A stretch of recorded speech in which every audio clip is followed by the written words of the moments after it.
Well, hello, loves. This is Denise Diane of Whitmore Reads. I went to the park today. I did three, one, two, three. Okay, I did three things that are representing my happy places, my three happy places. That was the goal for today, right?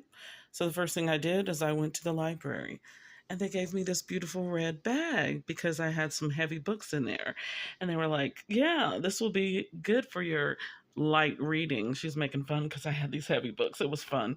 Anyway, I love talking to librarians, and they gave me this beautiful bag. On the other side is the name of the library, and it's really cute, but you don't need to know that. You don't need to know where my library is. Of course, other than this, my library at home. So the library. I went to the library today. I did some reading. I even found a new room, two actual new rooms in the library that I've been going to. There's a quiet place where you can actually read, and it has beautiful big windows and a wonderful clock that's chiming every hour, and it was just beautiful and soft music playing. There was only one other person in there, so I went through and read the 3 or 4 pages of a book that I have in there that I'll show you. And of course, I picked up the book page of the best of 2025, the best of the best book page, best books of 2025. You see my girl Octavia Butler's on there from Susanna M. Morris. Okay, so anyway, I went to the park, which is my second place, and I, of course, was reading Carl Ove, and I wanted to show y'all where I'm at. There's my, of course, the art part of Art Books Life today, other than all that other stuff on my wall. Okay. So anyway, I'm only on page 131. 130, 131. I think it's 140. Okay. I'm on page 130. Okay. So reading this, my physical copy, books I own, I'm definitely reading books I own this year, and mostly by men. Because look at this shelf. That's all Coetzee, James Baldwin, not all my James Baldwin, and not all my Walter Mosley. So all Walter Mosley, James Baldwin, The Learning Tree, Gordon Parks, W.B. Du Bois, Soul of Black Folk, James Baldwin, all the way to the bottom part of that, and then Baldwin and Coetzee. So people do notice that I read a lot of books by men. So this year I was like, I might as well bust them all out and do a whole year, right? This is my study, intentional study in men, because I do want to read most of my Carl Ove collection rather. So I've read book 1 and book 2, and now I'm on book 3. And then I got these two. Those are the newest one, Fatherhood and Inadvertent. And then I've got the Four Seasons. I've got the rest 4, 5, and 6. And then I've got the one I read, of course, which was The Morning Star, and two after that. So those three are part of the series. The fourth one is already done. It's in Norway. It's not in America yet, but it'll be out in America this year.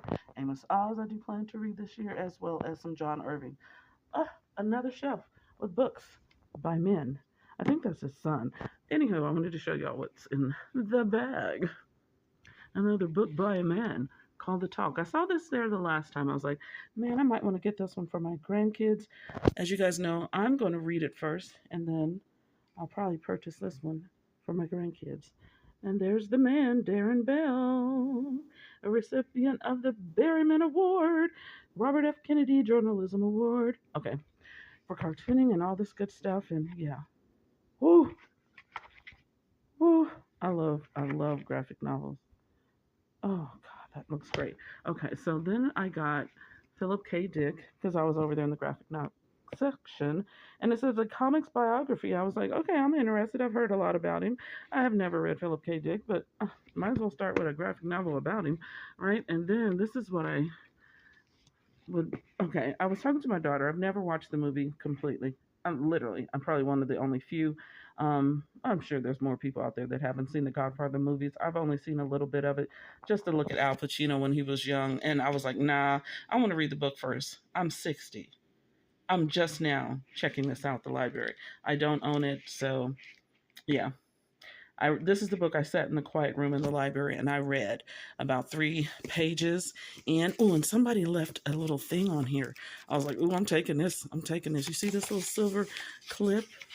You see that? I didn't get this far, but somebody did, and they left their little book page holder.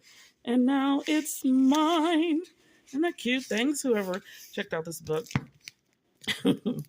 Okay, so The Godfather by Mario Puzo, right? Everybody knows about The Godfather.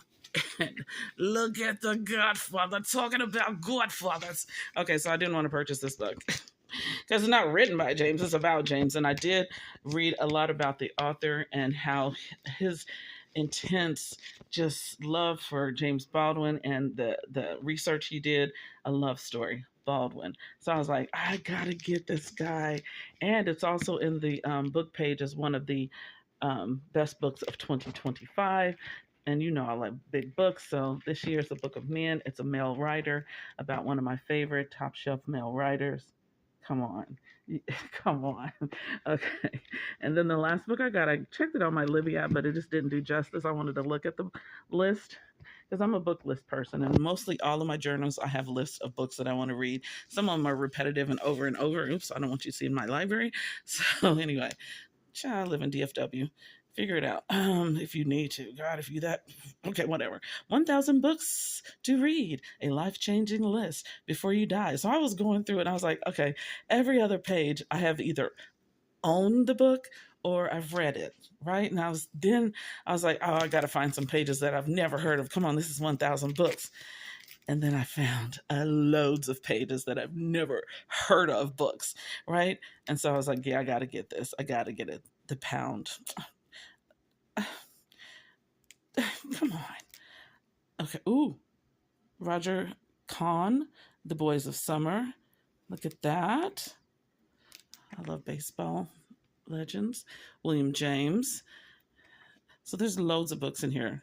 I got that book. So I was doing that and I was like, yeah, I got to get this book so I can look at The World According to Garp was so amazing.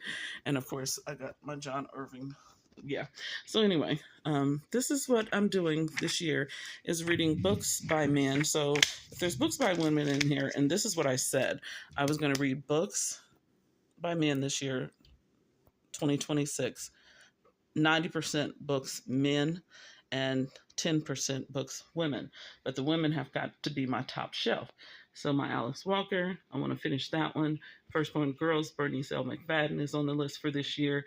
And of course, Toni Morrison. So Toni, Alice, and Bernice, and Ann Petrie, I've got several of her books.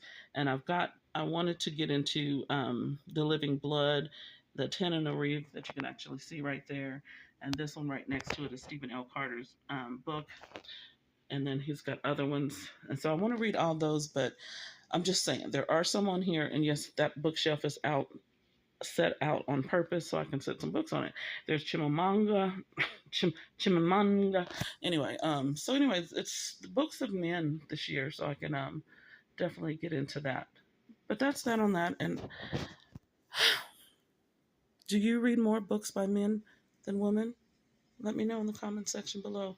I know y'all ain't gonna respond because for whatever reason, I'm on y'all's naughty list.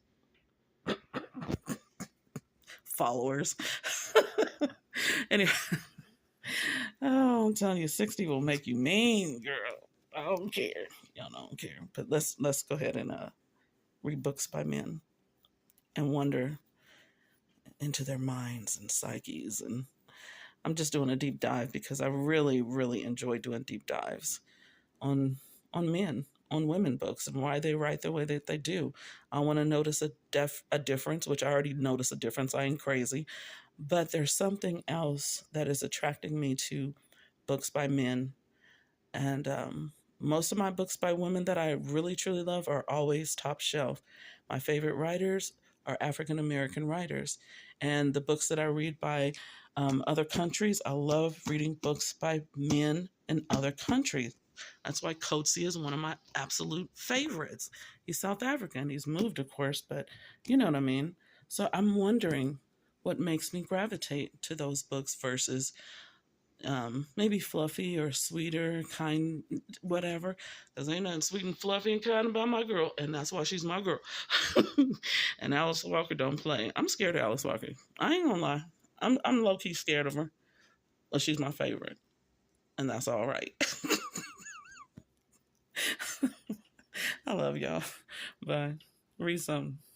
Talk to me about it. Hi, Tasha.